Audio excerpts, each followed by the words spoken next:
Hello and a very warm welcome back to Widowed AF. You're here with me, I'm your host, I'm Rosie Moss. Joining me today from kind of just up the road actually, I've got Fran Milne. Did I say your surname right, Fran? You did. Yeah, yes. I'm on fire already. You didn't, what you missed, listeners, is the battle with the tech, as always. But we're here, we're recording, everything looks like it's working beautifully. So a very, very warm welcome to the podcast, Fran. Thank you so much for joining me today. Thank you. Now, I know a little bit about your story. It's a bit of a shocker, this one. Your husband, he collapsed on a flight back from Singapore. Oh my goodness. I've got so many questions. And I think the best way to do this is probably if you tell me your story, and I'll try not to interrupt you too often with my burning questions. Okay. But you had kids, 13 and 10. Oh my goodness. So, Fran, how about we go back to the beginning? Tell me about how you guys met. Tell me what your life was like before the unthinkable happened, my lovely. Okay. Matt and I met when we were 18. Oh, wow. Freshers Week at university. Which university? I like all the details. Manchester. Oh, Manchester. Lovely. Yeah. Lovely. That's where my son wants to go. Oh, is it? Oh, yeah. Very good. I would recommend it to anyone. We've got a real connection to Manchester. Ben was born there and I work there quite a bit. So it's I feel like it's a bit of a second home. I've got a real soft spot for the place. Yeah, I would have quite happily have lived there forever. Yeah, but you haven't got the sea, have you, which you have in Whitstable? No. The sea makes a difference. But no, I did love Manchester, still do. But yeah, no, we were in the same halls of residence. Really small hall. There were only sort of 100 people in it. We met Freshers Week, got together Freshers Week, Club Tropicana, at Manchester Academy. So we were together all through university, on and off. Matt used to joke afterwards that Manchester years don't count. Right. But all through university. Then he graduated a year before me, moved back to Canterbury, where he's from, and looked for a job all over the country, everywhere. I think he was interviewing for a place in Birmingham, but then found a job in Whitstable. So after a year, I moved down to join him. And then we moved to Faversham. Yeah. Oh, you actually lived in Faversham? We did, yes. Oh. Yeah. Oh, wow. Small world, eh? Yes. Yeah. So we were in Faversham for a number of years. Got married when I was 25, so really young. Right. But by then we'd been together for 7 years, so it didn't feel that young. Yeah. Had Will a few years later. He's now 16. And then had Annabelle 4 years after that. 3.5. So, and then moved to Whitstable when she was 10 days old. Fran, you moved house with a 10-day-old baby. Yeah, which was traumatic, and I wouldn't advise recommend to anybody. No, she had horrific colics, so just screamed. I think the removal men were very glad to leave. I've moved house pregnant, and that was nice because I didn't have to lift a finger because I was like, I can't. Yeah, that's too heavy. Yeah. No, we were supposed to move when I was pregnant, but it all fell through and got delayed. And standard, right? Yes. So 10 days old. But and then I've been in Whitstable ever since. Yeah. Oh, lovely. Yeah. And presumably Matt travelled for work because he was on a business trip, wasn't he? Yeah. So he generally travelled sort of in the years leading up to COVID. It would be 2 to 3 weeks a month. He'd be travelling. Yeah, a lot and all over the place. So he would go to Mexico, Indonesia, Singapore a lot, America, Africa. Lots of the African countries. So it was very normal for him to be away, and very normal for him to be doing sort of long haul flights one after another to different time zones and not really know whether he was coming or going. It was. I mean, this is kind of off topic a little bit, but mother to mother, what was that like? Is and I shudder to think it, but did you ever use the word "I'm a work widow"? All these things that we're saying. Yeah, at time it was hard. I think I remember one time when Will was a baby and had really bad stomach bug, and there was just stuff coming out of every end all over the place, and it was just then. I think Matt was quite close to him. It was Dublin, but still not here. And it was and all those times, when they're ill and they have to be off nursery, but you can't share that because he's away traveling. So it was tough, and I think he hated it. He really didn't like it. he was a homebody. He didn't like. That's why he used to say he really loved COVID, because the travelling stopped and he was at home and he just loved it. He was much, much happier. Yeah. I think in hindsight, which we all know is a wonderful thing, that he would have had that time before everything changed to be with you, to be with the children, to be at home. Yeah, it was really nice. And he said he used to say everybody thinks it's really glamorous, but actually I only see the inside of a hotel and an office. Yeah, I've got a friend whose husband goes to Barbados a lot for work. And we were all giving him loads of stick, you lucky thing, work, And he said, honestly, I get up in the morning, I go have breakfast, I go into a conference room. I don't see the outside all day. Yeah. And I think, we do. Especially if you're the one at home with the kids, you're like, oh, look at you jetting all over the world. Lucky you. Yeah. No. So let's talk a little bit about when it happened. So it was September 23. So you're kind of 2.5 years in now, aren't you? Which is still pretty early days, actually, but probably feels like a lifetime as well. Does a bit, yeah. So talk me through that day if you're comfortable doing so. No, it's fine. So we'd been on holiday before. We'd been away for sort of a week or so, and then we'd come back. He'd flown. I think we'd been back a day, and then we'd flown home from Barcelona. Then he flew straight to Singapore for work. Was there for a week, then came back, was home for a night, then went up to Chester where his office was based. So he went up there for a week, and then came home on the Friday night. And I remember him telling me on the Friday night as he was driving home, "I've got to go back to Singapore." I wasn't very happy. I don't imagine. But it was some contract that they had to get over the line. There was a deadline, and it's like, no, they'll make it up to us. And if I go back, then we'll get this contract, and it really will be worth it. So I kind of gave in. Not that I had a choice; he was going, but wasn't. So he was home again for about, I think, for the Saturday. We went to a friend's for Saturday evening for the birthday party. Sunday, he coached our son's football team, so he went to their match. I took my daughter to her football match. On the way, we went far to watch Will play. So sort of saw Matt, waved at him sort of across the football pitch as we left. The night. Yeah. And then he went off to Singapore again. But he wasn't feeling very well. And so while he was in Singapore, he was sort of messaging me saying, "Oh, I've got a bit of a cold. I don't feel great." And I didn't feel great. I had a cold. And I remember, I think it was like in the middle of the week, the Wednesday, maybe Wednesday, I can't remember. But he said to me, "Oh, do your legs really hurt and ache with this cold?" And no, that's a bit weird, but not thinking anything of it. It was just a bit of a cold. So he went to a pharmacy in Singapore just to get some cough medicine because he had a bit of a cough.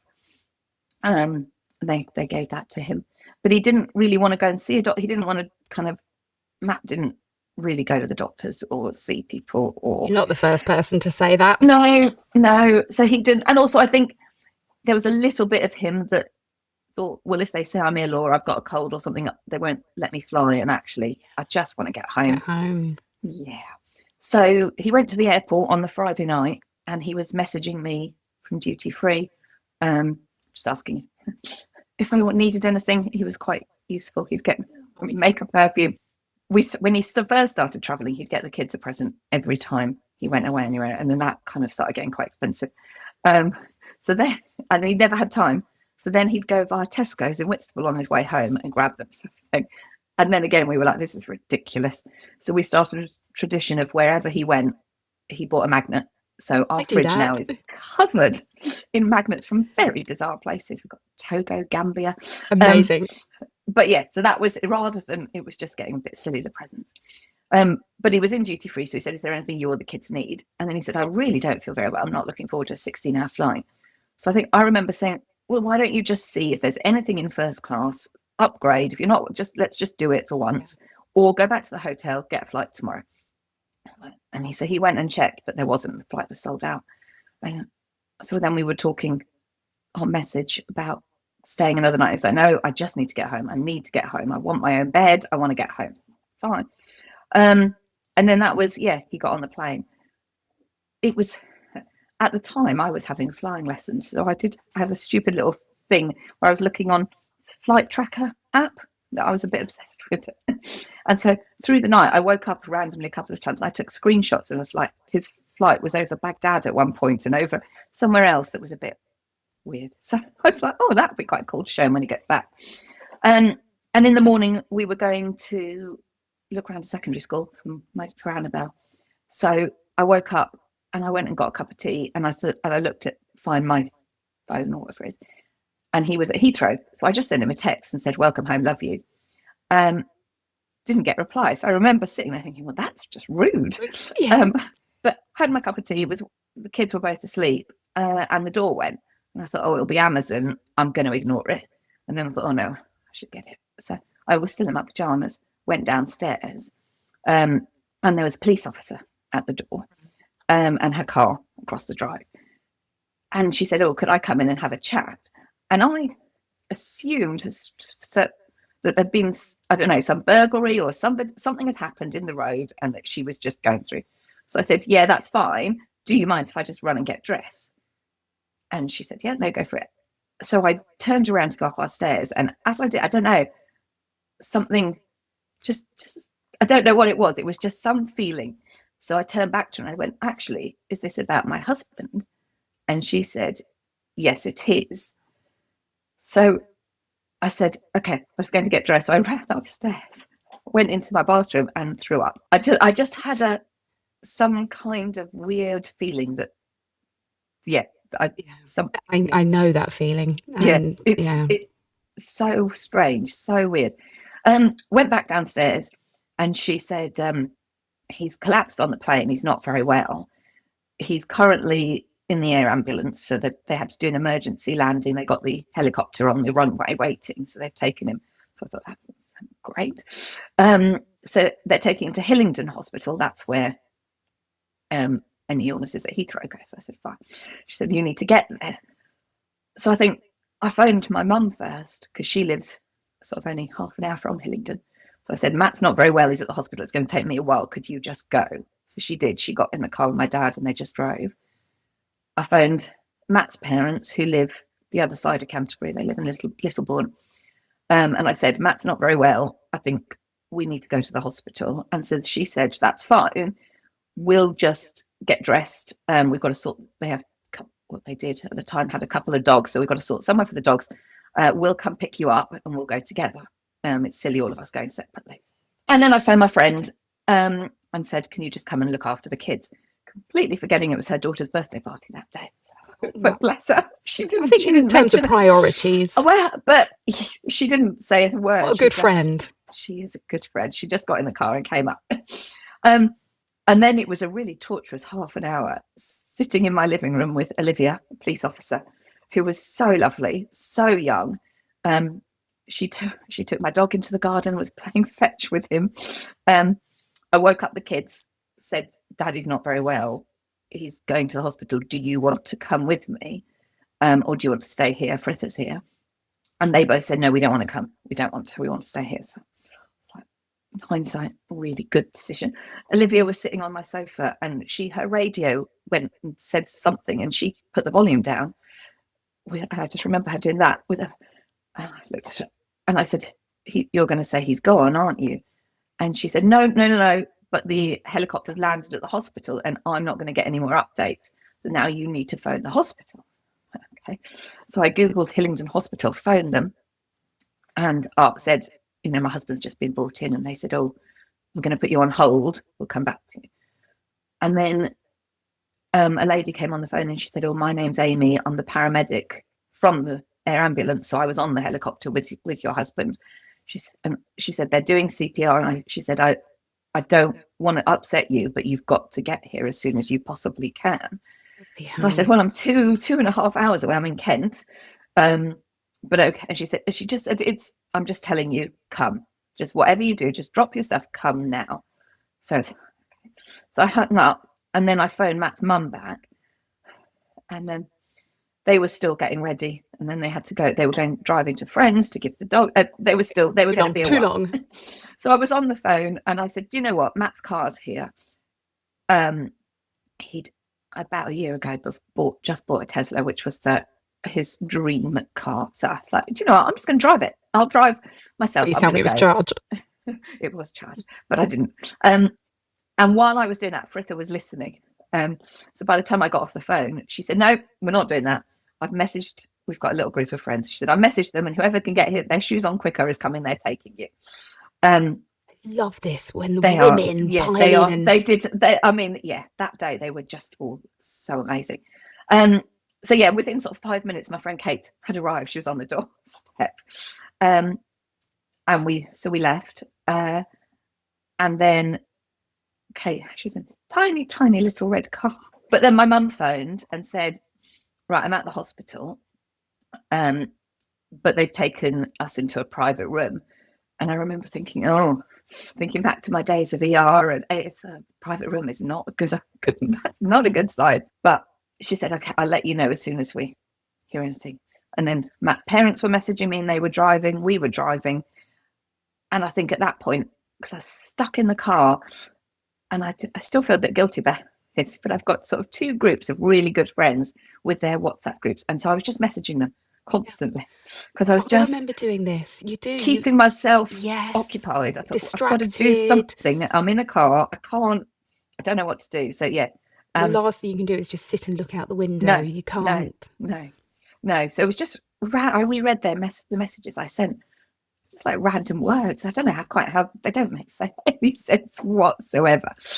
But and then my mum phoned back, and we'd just got past the Gillingham services, and she didn't need to speak. Well, she tried, but she was crying, and I just said, he's gone, hasn't she? And she said, yes, my darling, he has.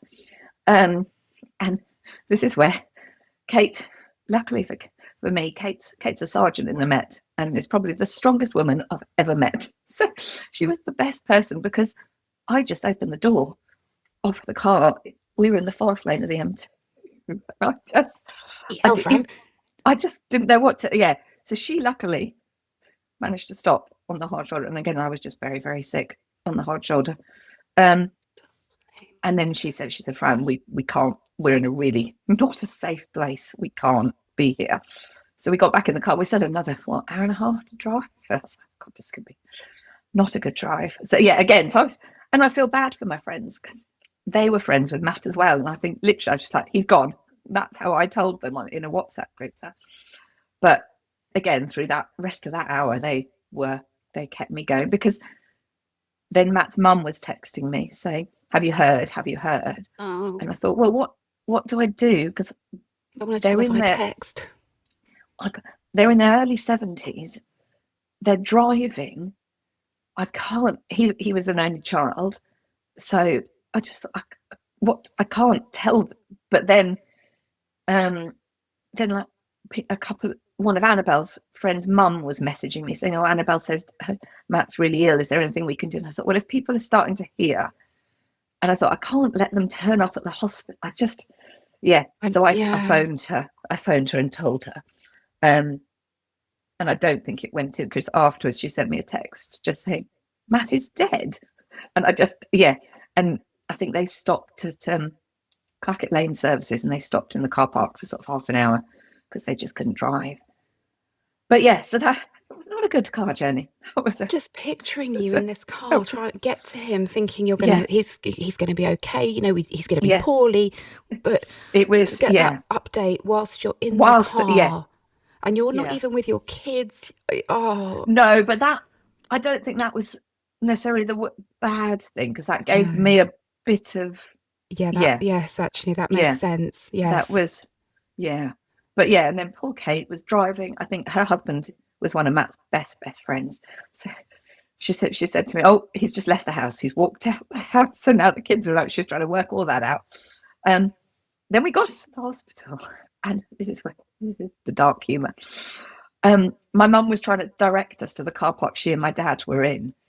So we got to a hospital, and we parked, and I got out the car, and I said, oh, my legs don't work. I'm just going to sit here. So I just sat in a car parking space on, I think it was some muddy puddler. But I said, no, I can't do it. I'm staying here. And so Kate went, okay, I'll run in. The entrance is there. I'll run in and find out where we need to go. She ran.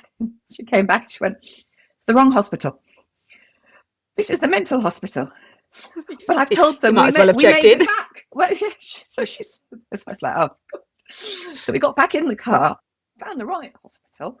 And then we went in, and I at the door I just went, no, sorry, Kate, no, I'm not doing it, I can't go in. So she had to lift and take me through the doors of the hospital. And then when we went in, my mum and my dad and a doctor came and met us, and took me into this private waiting room, which was like the size of a postage stamp. It was tiny. And they made me sit down. But then there was my mum, my dad. Kate said she'd wait outside. My parents. There was the doctor. There was both the paramedics from the air ambulance, because they stayed at the hospital till I got there instead of flying back to their base. They stayed. They were amazing that day. Sort of 3 nurses, and it was this boiling hot. It was standing up and you're sitting down. Yes, yeah. With all I was, and so then Amy, the lady I'd spoken to on the phone, she told me she'd spoken to the air stewardesses, and they said Matt had been absolutely fine for the 15 hours of the flight. She said he chatted and joked and laughed, which he would. Matt was incredibly outgoing, so he'd been talking to them. Said he'd eaten. He'd asked for a few Cokes during the journey, which again, that means he was fine. Matt had a real addiction to Coke. He would drink it constantly. Absolutely fine. Slept a little bit, and said just before they were about to sort of come into Heathrow, so about sort of 40 minutes before the end of the flight or so, he pushed the button for help, which again, I mean, I've travelled hundreds of flights with Matt. He just wouldn't do it. You feel rude, don't you? Yeah, unless he was in real pain, he wouldn't. And then he said, I've got a pain in my leg, stood up and collapsed. And there were 2 off-duty paramedics in the row behind him, so they jumped over. They've been waiting for this moment, right? Yeah. Is there a doctor on the plane? Yes, and started doing CPR straight away. And they had to defibrillate, so they did everything they could, and then landed. And so from that point that they started doing CPR till the point they stopped in the hospital, I think it was 2 hours, over 2 hours of CPR they did. So they tried everything. But the doctor said to me that he had a clot, a deep vein thrombosis, that they think he got on his first flight to Singapore so it was 2 weeks before, which would have probably gone on its own, but because he did a long haul flight so soon, little bits of it started coming off. And what I didn't know is little bits can start coming off and going into your lungs, and that gives you cold symptoms. So he didn't have a cold. It was little bits of the clot coming off, and that's why his legs were hurting. That's why he didn't feel very well. You had a cold would have meant that you didn't question it because you've shared germs, right? Yeah, it was just a little bit. I didn't know that. You wouldn't. No. And as a frequent flyer, he probably kind of knew the typical symptoms, I guess. Yeah. But Matt wasn't very good at looking after sort of health, or like he wouldn't have worn the socks, or he wouldn't have. He didn't do any of that stuff, or like moving around on. He could sleep anywhere, so he would just get onto a plant. Eye mask on, out. Yeah, so he wouldn't have walked around or done any of the stuff you're supposed to do, because I think he thought he was invincible. He just don't think it was. Was he 42? 43. 43. So I guess also he's young. He feels young now, doesn't it? Because we're in our 40s, but young. I'm guessing reasonably fit if he's getting involved in football and things. And so it's just not something that you'd have on your radar. And if you're a frequent flyer, you get a bit used to it. You get almost a bit blasé about it. Yeah, just doesn't think about it. So on that last flight home, it travelled from his leg up to his heart. And that's when he collapsed. And they said he just had a huge heart attack as he fell over. Said wouldn't have felt a single thing, nothing from that second. And I think this is probably the thing that's given me a lot of comfort, and the kids, I think, is that the doctor in the hospital said even if he'd been in a hospital at that point, nothing could have been done. So it didn't matter that he was on a plane. It didn't matter, the fact that he had the paramedics there, that he had CPR, there was wherever he'd been, it would have been the same outcome. It's not like he didn't get the help because he was in a plane. He did get all the help. if there is that bit of comfort as well, because my husband died very suddenly too, and that sense of, that we don't really know with Ben, but they think that he would have died instantly. And for me, in all of this, I mean, it's a small comfort, right? But I do take But you comfort got to from look for it. it somewhere. You have to, because the idea of him being frightened or in pain or, knowing he was going to leave Yeah, us is that's too awful always to. horrible. And whereas with Matt, his leg hurt, he stood up and bang. Oh, So for yeah. you, it's awful and traumatic Yes. and devastating, but he But doesn't he know. didn't suffer. Yeah, Yeah. yeah. Yeah. And what And about the that's a good thing. passengers on the plane? Can you imagine being on the Yeah, plane? I don't know. And I sometimes think about that and wonder whether, like those paramedics, I've got no way of contacting them. I have nothing. I don't know, but I'd love to just thank them or get through to them. Or I sent a message to Singapore Airlines just to thank them for everything they did. Gracious of you. But that was a bit weird because at the hospital, the air ambulance paramedic gave my dad it in the end, a little piece of paper with a phone number on. Said, "Oh, she needs to phone this number to go to Heathrow to arrange to get his luggage." I was like, oh. I hadn't really, yeah, I didn't think about that one, so I did have to do that. But then they couriered it back for me. Thank God. Yeah, that was a weird. And also, like the taxi driver, he had a car picking him up from the airport, and none of us thought about that. Didn't think about it. Would you? No, and he wasn't very happy. Was he not? No. Oh, you're joking. No. You can get some perspective, dude, right? No, because then he wasn't paid, so we had to pay. Yeah, we had to sort all that. But yes, yeah. It's These are the things you don't think about, right? No. So it was. I'm picturing you, Fran, at the door to the hospital, and we talk. We know these 5 stages of grief. We also know there's a hell of a lot more stages than 5. But the denial, and that is one of the kind of most raw, tangible examples of denial that I've heard. That I'm not going in, because if I go in, then it's real. Yeah. That on being a child again, just not doing it. Yeah, you do. Yeah. You do. It's quite infantilizing grief. You do become quite childlike. So yeah. You've got to the hospital. You've been told. Well, you know that he's gone. Were you able to see him? Yeah. So that was really nice, and that sounds a bit weird. No, it doesn't. But yeah. So but again, back to the dark humour with this bit. I got to go and see him. He was still in A&E, so he was in a curtained off little cubicle, and they warned me because it was a sudden death. They weren't allowed to. I don't know what the word is, but like he had all the tubes still in. They weren't for the coroner, so they weren't allowed to take all of that out. So they warned me it wouldn't be nice. But it was A&E. There was another guy who'd had a heart attack, and so he was on a machine in the cubicle next, and I could hear him and his wife snapping at each other. Then there was a lady that came in, and her young son had tried to kill himself, and that was really so. So it was all of this stuff going on around, and then it was just stillness and quiet. And I went in on. My dad came in with me, and we went in. God, it was weird because it was just so blue, really strange. I've never seen a dead body before. I haven't. But yeah, no, really cold. So then Dad left me, and I got to sit with him for a little bit and just talk to him, and that was really nice. But then when I left, they said to me, "Do you know how close his parents are, and will they want to see him?" I said, "Well, I don't really know. I think they're about half an hour. Can we wait?" And they said, "No, because they can only keep him for so many. I think it's like 2 hours, or I can't remember, whatever the thing is, before they have to take him to the mortuary. And that time was nearly up." So I remember going, so I've got to phone Matt's parents and say to them, "Can you get here quick? Because I've got to go to the mortuary." I was like, I can't do this, Vega. So I phoned and I tried, but I probably wasn't making much sense. So Amy, again, my air ambulance, she took the phone from me and she managed to explain to them. So they got there in time. So they got to come in and see him as well in his tiny little cubicle thing. Poor parents as well. I think he's an only child, so there's no siblings for them to lean on. They looked about 10 years older when they arrived. It's incredible how that happens. Yeah.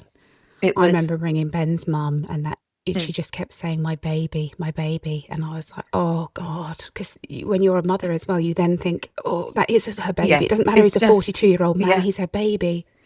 They were angry. They were quite angry. So that, and that was... What were they angry with?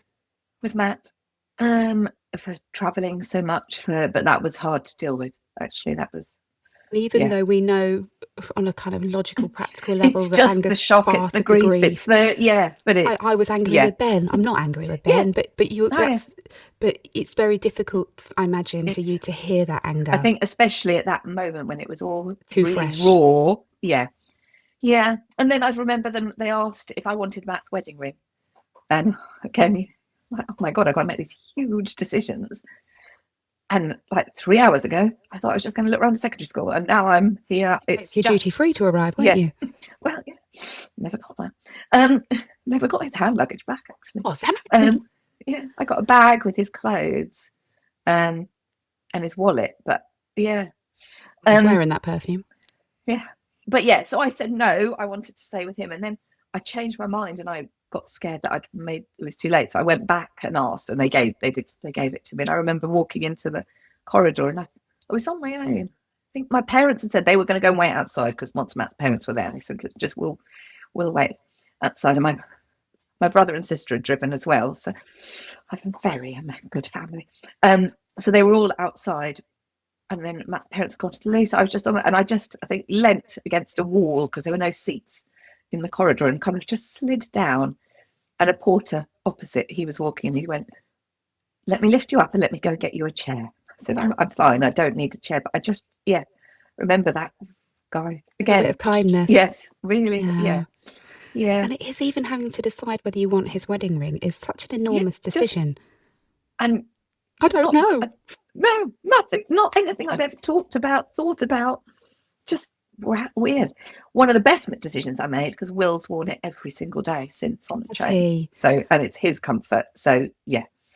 Very funny enough, it's one of the things I really wish I had a Ben's. And he would have been wearing dive gloves, so it would have been, kind of attached to him, if you like. And again, we talk about the small comforts, and I think, well, okay, we're not together, but he's wearing his wedding ring wherever he is. Unfortunately, I lost mine in Turkey on holiday, ironically in the sea. It's gone back. Yeah. But this is what my son said. He's got quite a dark humour as well. But I felt devastated by the loss of this ring. Devastated. Now, we're going to talk a little bit about the kids, if you're okay to do so. And I'm aware of their ages, and that we perhaps don't want to give away too much of anything that's too personal. But you have now got to drive all the way back from near Heathrow back to Whitstable, knowing that you've got to tell them. And what are you saying to them in the meantime? Nothing, actually. At that point, Fritha was with them still, and she was messaging me just saying, I think she'd sat with Annabelle and read a bit. Will was just with the iPad, right? Yeah, or probably still asleep. He probably got back to sleep. But so that scared me. It was so Kate left. She went, and I drove back with my parents. And again, this is back to that childhood not going in the hospital, because as we left, we started going around. There's a big roundabout just outside the hospital, and I just went, no, I can't go and leave Matt here. I don't want to leave him. I can't. So my poor mum had to drive around the roundabout 3 times while I was like, no, we've got to go back. He's on his own. I can't do it. I can't walk away. It's so difficult to leave him. That was really, and quite far away as well, not your local hospital. Yeah. So we did go around the roundabout a few times, and I went, okay, no, let's go. But your mum humoured it. You can ask for anything when you're grieving, right? Yeah. And she, so I was just sitting in the back of the car, and I was thinking about the kids. Like a child in the back of the car, actually. Yes, that's it was with my mum and dad. Yeah. And I Googled, how do you tell your children? How do you tell your child that, their parent has died? Yeah. I remember that Google search. Because I was like, what else do you... I don't didn't know have anyone to ask. No. And I was like, I've got to do it right, because this is going to affect them for the rest of their lives. But I've got no time to think about it. I've just got to do it. So and then so it was a long drive home. And I remember as we parked outside the house, Will peeked out his window, And I remember him looking down. I remember looking at him thinking, I am going to shatter your world. And it's weird because the guilt you feel, and I was like, it's not, but actually I feel like I am the one at fault. This is exactly how I Yeah, felt. just, oh God, You're supposed to horrible. protect them, and you're not able to Yeah, protect them from this. yeah, And that yeah. feeling of this is the last. And I'm picturing you looking up at your son in the window, and you must be thinking this is the last normality that you're ever going Yeah, to know. From this point yeah, onwards, your yeah, life is changed. yeah, yeah. So I went in. Fritha was downstairs, and I just went. I said, both my parents had said, "Do you want us with you?" I said, "No, it just needs to be me." So yeah, I sat them down on Will's bed and told them, and yeah, conversations I've had in my life, though, to that day, telling Matt's parents and telling the kids were, And there's nothing that can equip you for this. There isn't a no, Google search. There isn't a book. There isn't, no, a no. perfect piece of advice to give you, because every child will respond differently. Every circumstance is differently. I mean, can I ask how they were 13 and 8, weren't they? Can I ask 13 how and 10. 13 and 10, sorry. 10. Yeah. Yeah. I mean, I think Will swore. He just said, "You're fucking joking." Yeah, I allow him to swear at this point. Yes. Yeah. Yeah. I just, they do what they, no. Yeah. And then, yeah, there was a lot of crying. But then it's weird. Will wanted to be on his own for a while. It's a bit blurry, all of this. But Annabelle wanted to go to the birthday party she was going to that afternoon. Little And she did. psychopaths, aren't they? Yeah. And Yeah. she did. She went. Yeah. Yeah. It's Luckily, it was at Fritha's house where Fritha had been with them all morning, so she was keeping an eye on her for I was me. going to say, she must have been watching her like a hawk. Yeah. I don't know whether I've mentioned this, but I probably have mentioned this, but I don't know whether you've heard it. But mine, I gather them into my bed, and my darlings, I'm so sorry, Daddy has died, and all the proper words, none of this missing, and this horrendous noise and this shattering of hearts. And then I go splash my face with cold water and deep breaths, go downstairs, and the little fuckers are in Harry Potter costumes, playing like nothing's happened. And I remember thinking, what's wrong with you? Like, this isn't normal. But of course, we now know that it is. But you don't know that's how children react. Not a clue. I just like, well, if you want to go, go. I mean, yeah. And a bit like you with your phone in the car. It's a way of not having to sit with that emotion, isn't it? Because again, she had the Monday off school, and she went back on the Tuesday. She had one day off. But she said, well, what's the point of just sitting at home and being sad? There's nothing to do, and all I do is think about it all. Yeah. I want to go to school. So yeah, she did. And actually, and this is not me plugging the book, but there's a chapter in the book called What About the Children? And one of the things I say, and it's the only point in the book where I'm even slightly bossy, and I do say, if your children if it's appropriate for them to do so, and they're capable to do so, you should get them back to school, because that's where their friends are, it's where their routine is, it's where their structure is. And what's going on at home is not for children. It's not. You're having to make discussions and all of that, really, and the phone calls and repetition and sadness. And mine are also. Mine was 7 and 5 and baby, but the 7-year-old, I remember him saying, "It feels like a party. People are bringing food and presents, and it feels weird." And actually they went back into school, funnily enough, in the Harry Potter costumes, because it was World Book Day, so they had a literal mask between them and the world. And I do believe it was the right thing to do. I don't think it's necessary for every single child. You can't stereotype like that, but routine and normality, I think, and it isn't right, because Will had longer off. I think he had a week and a half, but again, he was slightly older. He's a teenager, isn't he? So you've got all of that going on. It was hard for him because Matt and I were on the cover of the newspaper, the local newspaper. Gosh. So it was very much the only thing everyone was talking about. So he showed me his Snapchat at one point, and he had just hundreds of messages. And he said, I don't even know whether these people know me, but they're sending me messages about Dad. And so, they're in year 11 at school, and how do they know? So I think he struggled with that a lot. And I think his first day back, he went straight into an assembly, and he said everybody was looking at him. Everybody was talking about it, but not one single teacher mentioned it to him. Way. That's cruel. Yeah. I'm wondering whether the kind of baptism of fire of assembly, in a way, kind of dealt with it No, for him? Oh, okay, no, no. I was no, wondering whether he kind of got no, it done in one no, fell swoop. no. He then, because he came back and he went, I'm not going back. No, that's So it, then done. he had another couple of days and then he did go back. But I yeah, remember he being struggled. 13. The last thing you want at 13 is for Yeah, people to notice you. And yeah, we know yeah. that kids are cruel. We know that 13 is year 8, isn't it? That's a particularly Mm-hmm. challenging year for children and their parents. Yeah. Were people kind to him? Was he? Or Oh, it was year 9. Year 9, because he just year started his 9? GCSE. Yeah, yeah. They were, and he has, again, he's got really good group of friends, and they were amazing, and they were really, really good. But the But staff not to say anything. yeah, yeah. That's really weird. No, yes, and the contrast between Annabelle's school, which was a primary school and slightly different. Her head teacher sent me flowers, sent Yes. me a long email about they'd brought in an educational psychologist to talk to the teachers about how to talk to Annabelle. Yeah, her teacher, I messaged on the class dojo on the Sunday, thinking he won't look at that till Monday, but I just want him to know that why Annabelle's not at school.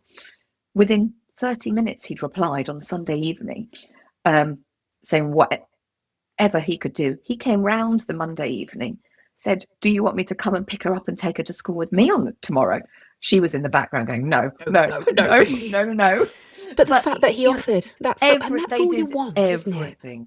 Yeah, her school were amazing. So that contrast was really tough to do, to work with. Yeah, I know Will was a bit older, but still, he needed that And this is time. at 13, they're babies still. They are. Yeah, They think they're all yeah, grown up and they know it all, but they're yeah. still No, children. he was a baby. Yeah, but yes. Goodness Yeah. me. Mm-hmm.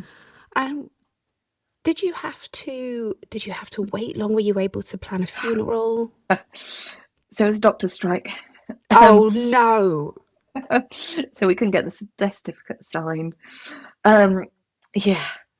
So that took a bit of time. So we weren't able to do anything until doctor came back off strike. I think he was with Matt on the Saturday, and then he went on strike on the Sunday, and it was like 4 days or 5 days or something. So then the coroner said they didn't need to do an inquest and an autopsy and stuff. The hospital thought they would, but they said, when I spoke to the coroner, they said, no, we don't need to. So that bit got sorted quite quickly. It was just waiting for the death certificate to be done. You're in that limbo again, aren't you? Yeah. You can't access anything. Can't do anything. And it was, because Matt had been to Singapore, his company were going to pay for us to go to Abu Dhabi for the half term. And Annabelle didn't have a passport, so we'd arranged an emergency passport interview up in London on the Friday, paid a fortune for it. And I remember phoning them on the Tuesday, Wednesday, saying I need to cancel it. He's died. I don't have a death certificate. I can't. And the guy going, well, you've paid for it. You've just got to come. And I was like, but he's died on Saturday. I just remember getting really angry with this poor passport guy. Yeah, they wouldn't let me off this bloody passport application interview. I said, well, you just bring the death. I was like, I haven't got the death certificate because the doctor's on strike and I can't. And it was literally 3 days ago. Yeah. And then in the end, they did. I got through to a manager who finally let me off. But yeah, yes, the death certificate is. Yeah. You can't do anything. And funny, as you were saying that, I remembered something I'd forgotten, which was that because we were in the process of moving down to Devon, and we hadn't made any big steps, but we were going down to look at school. So I'd booked an Airbnb for us, and in the upcoming half term, and I had to contact Airbnb and the person and say, my husband has died. I need to cancel. And again, it was, well, we need a death certificate. Like, I haven't got one. He's missing. Like, in the end, the actual the person who owned the Airbnb had the humanity to do it. But when you're talking to the systems and the just feel like banging your head against the wall. Stuff, bureaucracy and admin that you've no idea it's waiting for you. No. And you've got, and I know in your application you mentioned things like having to sort out businesses and his work as well. So you then have to, again, I don't mean to sort of compare, but it's inevitable we're going to. Ben had he had his own business based out in France, and it was a flooring company. I don't speak French. I know nothing about wood flooring.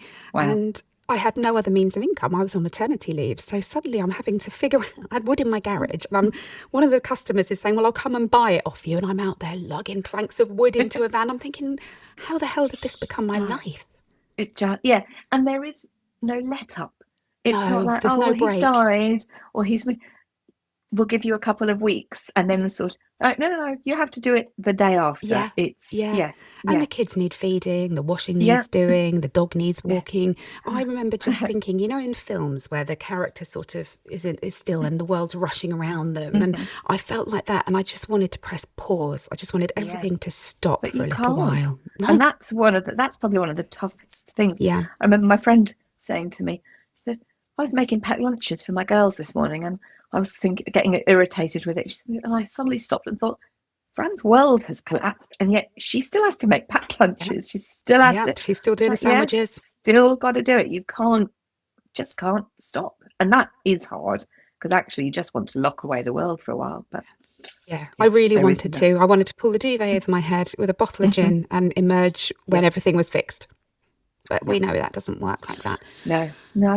Did the kids have much involvement in the funeral? How did you Yeah. do that? Well, it's really weird. The two of them are so different, so different. And their grief journey, don't like that word, but I don't, but has been it suits it, doesn't it? has been so different. So Will immediately didn't want to look at photos of Matt, didn't want to talk about Matt, didn't want to hear Matt's name mentioned, just wanted to be in a tunnel and think like it hadn't happened. He wanted to pull that duvet over, didn't he? He wanted that. Annabelle, all she wanted to do was talk about Matt, Mm. look at photos. And so she did a lot of, she wanted the funeral to be a party. That was, she said, it's a party for my daddy. Slight few issues because Matt's parents didn't want that.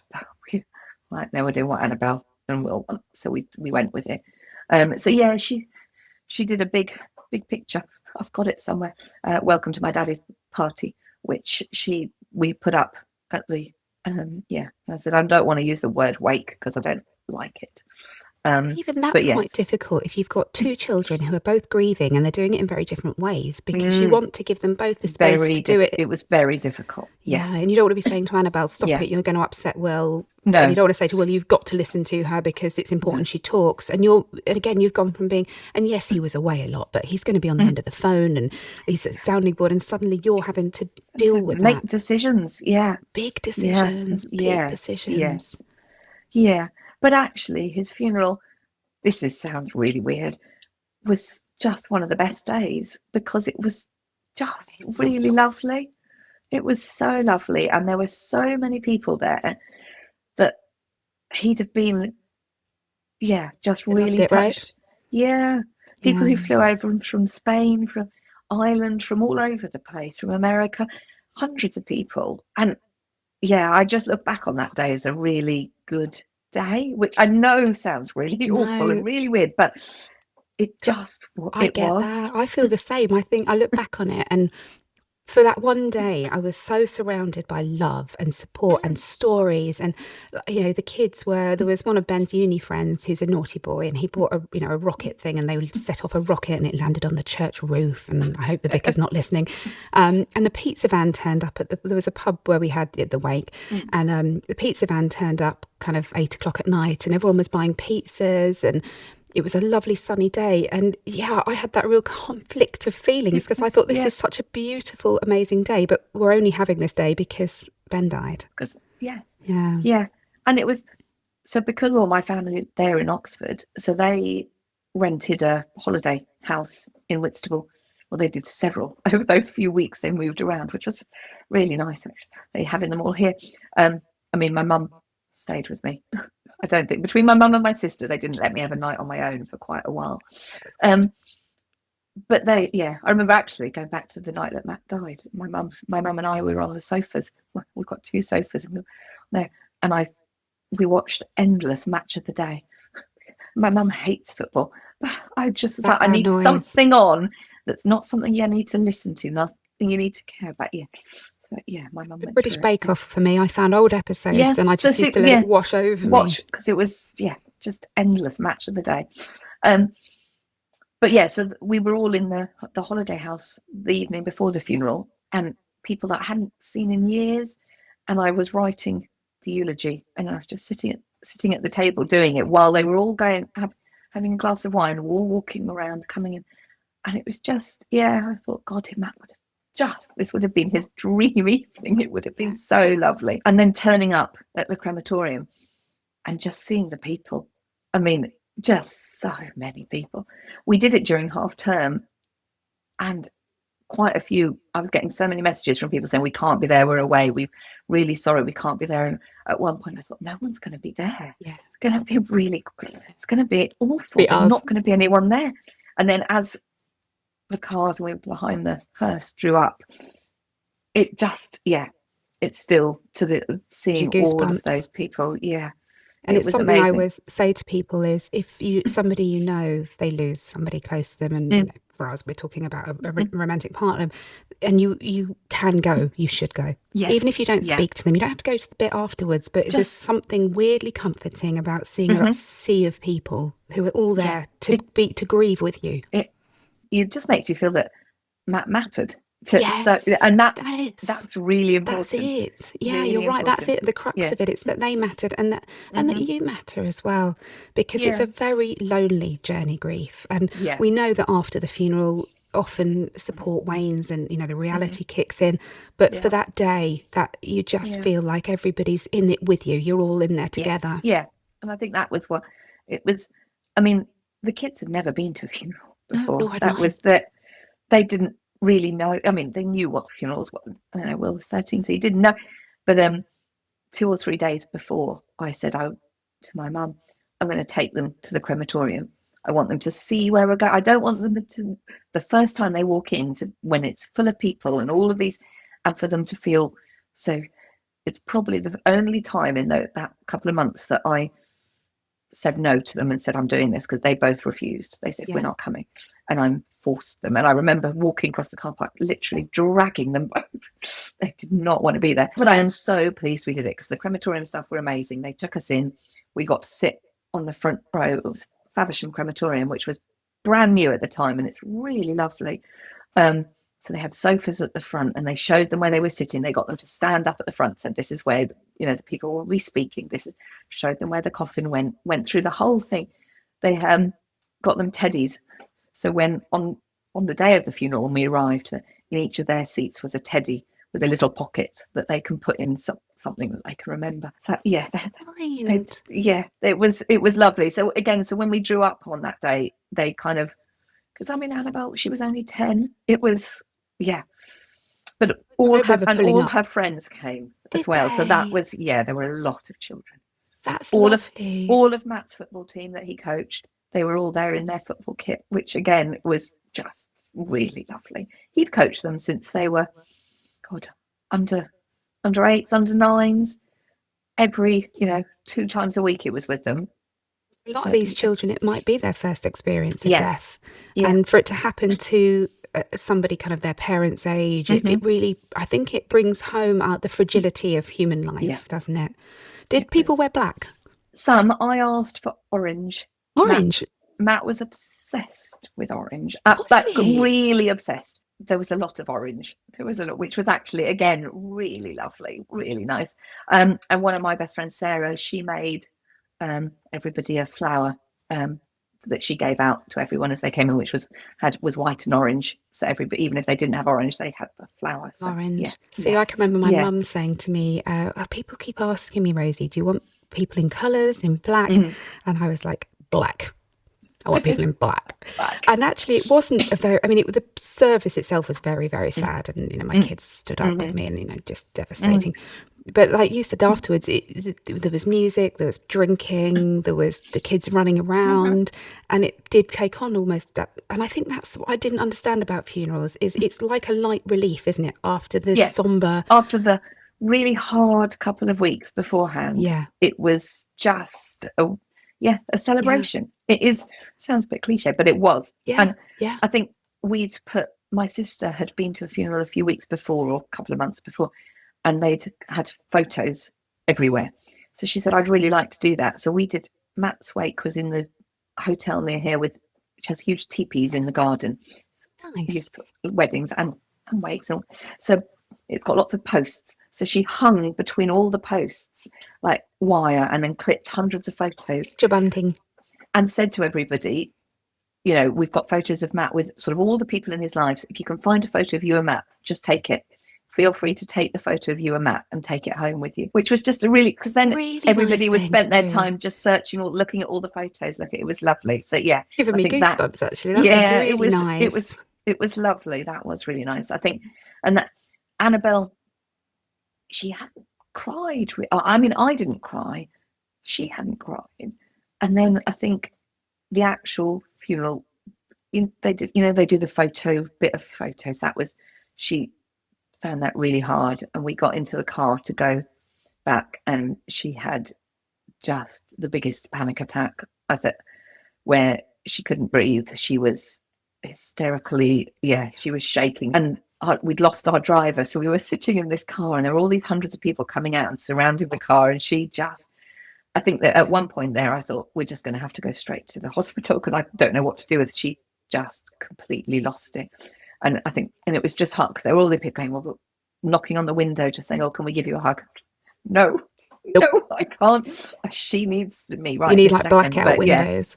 yeah. So when we got to the hotel, I had to take her away for a little bit, and then she was fine. But the rest of the afternoon, Me and Monty, my eldest, we held it together, and I did my eulogy, where it's a letter to Ben, and he read out a letter, and then we sat down, and Rocket Man was, I don't know why I chose it, it just made me think of Ben.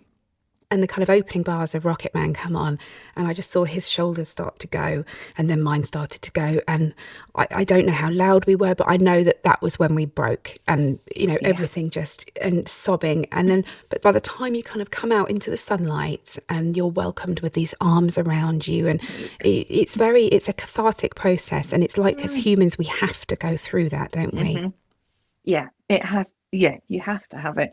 But I think I held it together. I got a little bit tearful, a little bit when I was giving the eulogy, but it was right. Yeah, just right at the end. I think then the vast majority of people had gone, and it was just a few of us in the tent. And I'd had probably quite a bit of wine, quite a few tequila shots. For me. Yeah, I think I'd had gin as well. People just keep giving them to you, don't they? Yeah, Pims. Matt's favourite drink was Pims, so we'd given everybody Pims when they arrived. And then I think one of my best friends, she lives in Poole, so I hadn't seen her, and I hadn't really seen her at the funeral because there were so many people. And then right at the very end, she just ended up hugging me, and I just cried on her for a bit. But I needed that. And again, there was literally, I think, about 10 people left by that point. It was just right at the end. But yeah, but it was a nice day, and that's. Whenever I think back to it, it was just happiness.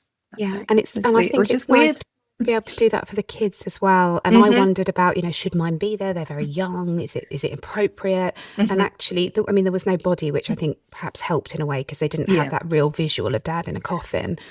We didn't shut the curtains. We didn't. We walked out with the coffin still there. Yeah, so that's really tough, isn't it? That's shutting the curtains. Yeah. And I think what you're describing is really doing things your own way, and not following the textbook, this is what we have to do, this is appropriate. It's listening to your children, listening to yourself, and doing what feels right for you and your family. And I think in all of this, that's something that you have to hold on to, because you lose so much of your autonomy. You have to be really selfish, and that's a weird. Yeah, it is weird at the time, because you think this is the time probably should be not selfish, but actually there is so many people pulling on you, so many things. People thinking you should do things one way or another way. Everyone's got a view, haven't they? Judgment is lots of judgment the last couple of years. Yes, constantly. Yes. Now, tell me a little bit, if you're happy to do so, about what life is like for you 2.5 years down the line. How are the kids? How are you? Are you still in the same house? I like to know all these things. Still in the same house. Yeah. Ummed and ahed about moving. That'd be bloody expensive, isn't it? Well, yeah. At times I've thought about going back to Oxford, because we spend a lot of our time going back and forth up the M25, but both kids are settled here. I don't think they'd want to move to Oxford. In fact, I know they wouldn't. So we're still in Whitstable. I changed job for a while and then went back to the original one. But things are all right, actually. Things are kids okay. Kids all right? Kids are, They are. Yeah. Will's about to do GCSEs. Yeah, Monty is as well. It Yeah, must be the same yeah, year. yeah. So, and again, and it's weird because most of the time we just kind of carry on. And I'd say actually I'm probably the most content, happy that I've been in the last couple of years at the moment, which is really good. But then little things will just, and you'll just think, It was always a little thing as well, isn't it? yeah, It's a little yeah, thing. and just think, God, I want Matt. I'd really like Matt back, or I want to talk to him about this, and it is just really random things, or like you'll spot someone who looks a bit like him, and then you'll just say, oh, and then no. So It's a little bit like him. A little bit.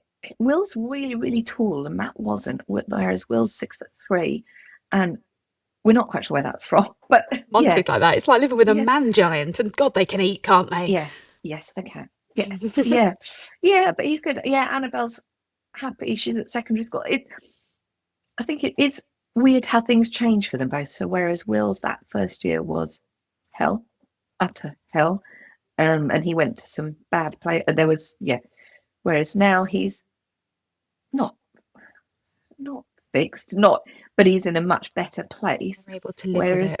Whereas for her, I think that whole like going to the birthday party, like going back to school, it didn't affect her so much until more recently. So this last year, where it's for her, I think as she's got a bit older, the reality of it. Yeah. The permanence. I don't think when they're that little they can understand how permanent this is.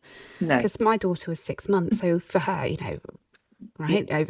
She did the baby groups and all the normal stuff, and actually she's 8 at the moment, and the last year I've seen a real decline in her mental health and her anxiety, and I just think it has to come out at some point. And when you kind of embark on this process and you think, right, okay, we're gonna do my 5 stages of grief, we're gonna tick tick tick tick tick, the kids about a year, they'll be all right, we'll get through this. And of course it doesn't work like that. They might be fine that first year, and then 5 years later it hits them, and that's quite hard because we're going through it, and then when we get to a good, and then we're like, oh, actually now we've got to go back.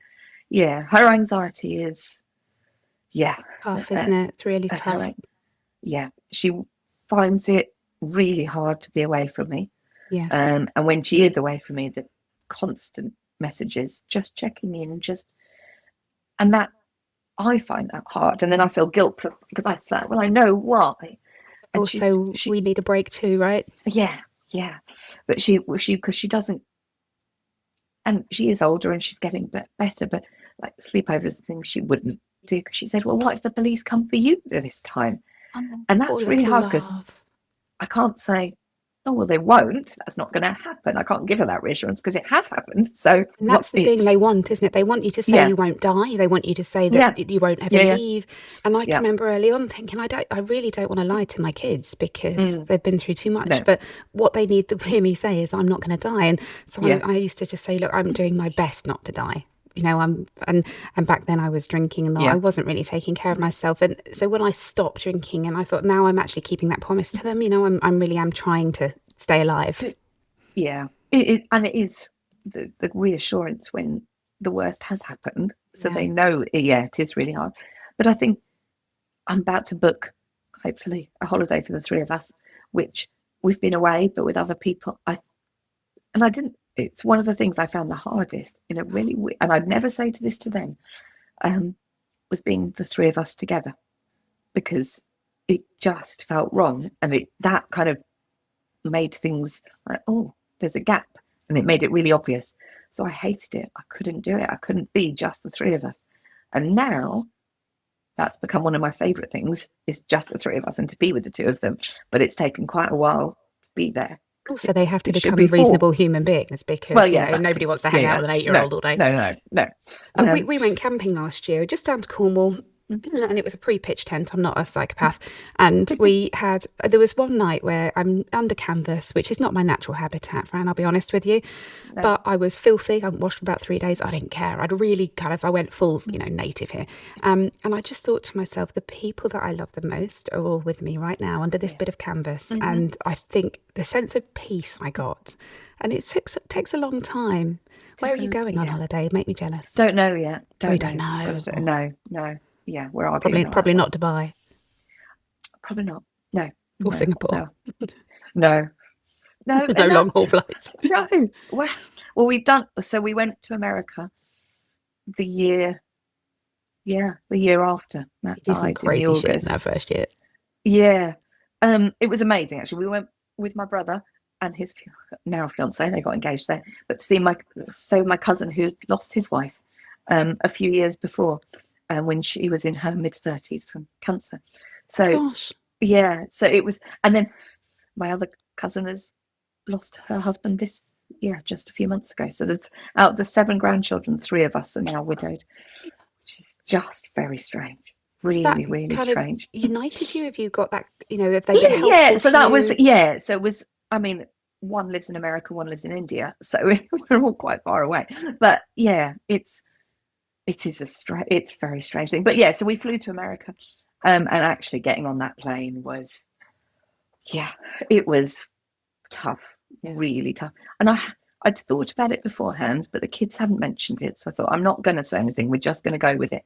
And I think 3 days before, Will came into my bedroom at 1 a.m. and went, I can't do it. I can't go on a plane. It was like you at the hospital. Yeah. I can't do it.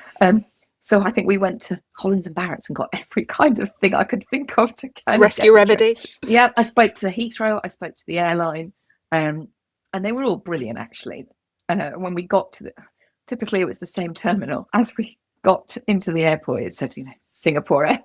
That's like, okay, why this?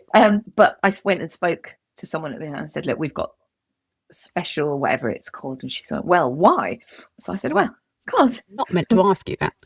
In September, my husband died at this terminal. And her face, so she looked at me. She was like, oh, let's get you through. So we'll just get you through. So they let us. They said, do you want to board the plane first or last? And we said first. So we got on the plane, and I mean, Will had a very bad panic attack as we took off, and I think I had the bruises on my arm for where he was clutching on. That was bad, and I cried quite a bit as we took off. And I didn't think I would, but I think it was just right. This is the exact same place that Matt would have been in his last. We're on that same trajectory. It was weird. But I think you should be very proud of yourself as well, because, and I'm going to use the riding a bike analogy, but you got back on a plane and the kids got back on a plane, whereas it would have been very easy for you to say, no, I can't do it. I'm never flying again. It's too scary. And then the kids grow up, they then feel scared. And, yes. And you, yeah, I think I'm glad life. when Will came in at 1 a.m, I think, and I didn't know what to do, I put a message in one of the Facebook groups saying, what do I do? He doesn't want to. And quite a lot of the replies came back saying, just cancel it. Don't do it. Give him time. Don't go. So then I was like, oh, should I just cancel it? And I'm so glad we didn't, because I think it would have built up and built up. And since then, he's been on more flights and he's been fine. And he's been all right. It's like you've just got to push that little bit, and you were together, you had family with you, you weren't on your own. It wasn't just time. us. That really helped. Yeah, that was really, yes. And they were going to Disney World, so that helped. That'll soften the blow, won't it? Yes, yeah. Yeah, I flew. I went to see some friends who lived in near La Rochelle in France, and I thought, I'm going to fly on my own with the kids. It's going to be fine. Fuck me, what was I thinking? And on the plane back, we went to sit down, and I hadn't pre-booked. I hadn't paid for the seats together because I was a single adult with 3 children. I assumed they'd put us together. And they wouldn't. And then there's this woman shouting at me, and then somebody threatened to throw me off the plane if I didn't basically shut up. And I was like, oh my God. And I said, I'm sorry, my husband died 3 months ago. And and I kid you not, the air stewardess said to me, I don't want to hear your sob story. I know. How I kept my cool, probably because I was holding my baby and my boys. And it was that lack of empathy. And then you feel like, oh God, nobody cares. So I necked a bottle of wine. I was fine. But I also remember getting, for some reason, my son's autistic, and I must have booked special assistant. And for some reason, they sent me a little cart, which we got on this little cart. And I can just remember him piping up to this lady and saying, my daddy's dead. And they used to just tell everybody all the time. Jesus, kids. But that must be how they process as well. Yeah. Because I find it really therapeutic to talk about it, to actually to tell that story of how Matt. Glad to offer the service. It has. It's always been something that actually telling that story really helps. So yeah, I guess for kids it's the same way, Yeah, just and it's slightly. how you make sense of it, isn't it? And Mm. you know, we that stiff upper lip thing, and I find now at 8 years in, you know, is it okay for me to still talk about it? Yeah, and And that that's and actually, yeah, it fucking is, because it's never because going. it I'm never going to get happened. over it, am I?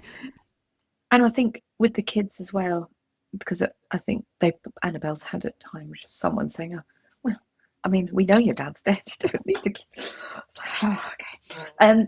Yeah.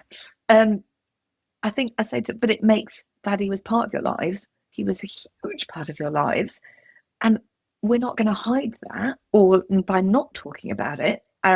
It's there. If you want to talk about it, talk about it. If you don't, that's fine, but don't make anyone feel guilty for how you don't let anyone make you feel guilty for how you talk about it, because that's up to Do you. you talk about Matt because I find as well, mine don't really want to sit down and have this real sort of heart to heart. No. Sometimes, but not very often. And I find it's more things like, you know, a song comes on the radio. Oh, Dad loved this band. It's those little snippets that they like. They want to feel connected to him, because in the nicest possible way, the younger two don't remember him. And that's really sad. So and actually I can really relate to Will, because I can't watch videos. I still haven't watched a single video of Ben. My dad, he's a video journalist back in the day, and he's kind of gathered all the footage he could find of because my dad went through a phase where he was learning to use a video camera. So, oh God, it used to drive me mad, that bloody camera. But of course, at some point I'll be grateful. So I've got a memory stick, and it's in my car. It's not even in the house. And one day we're going to sit and watch it. But now I'm worried I built it up too much. No, I think it's made me really appreciative of photos and videos. And I take a lot more now. Yes. Yeah. Even I take a lot more. And I probably share them way more than I used to. Yeah. And it probably drives everyone mad. But it was so the comfort it brought to both me and Annabelle, and actually Will now as well. Yeah. It's I think for me, do it. Just do it all the time, because it really does help. So yeah. You never know.